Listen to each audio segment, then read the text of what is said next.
Welcome to Episode 2, Water in the Desert.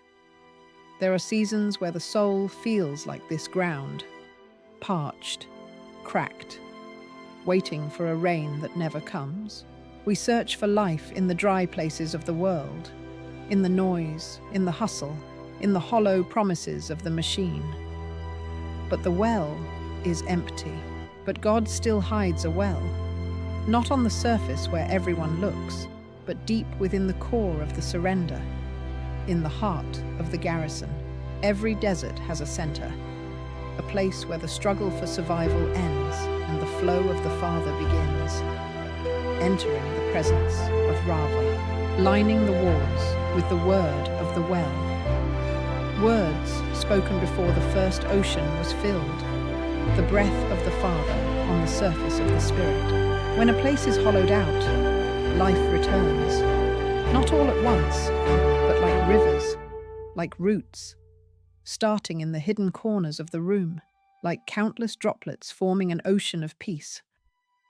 The strategy of the well is not to strive, but to receive, to open the heart's free will. From every tribe and tongue, the thirst is the same, but the grace of God is a river that crosses every border. Heaven on earth is a wellspring, lining the core with the eternal frequency of flow, building a fortress that the drought cannot touch.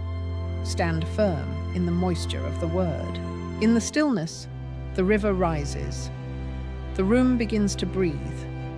It becomes a place so saturated with prayer that the warrior no longer strives. Saturated peace.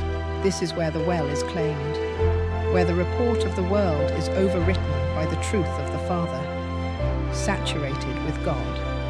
RAVVAH, a place so saturated with the presence of God that it remains even when the warrior leaves. A house becomes holy when its heart belongs to the well. Seasons change. The empires of the dry world rise and fall. But the heart of this house remains anchored in the eternal river of the King. Find your well. Build it quietly. Pray fiercely. The heart of this house belongs to the source. Even in the desert, God remains.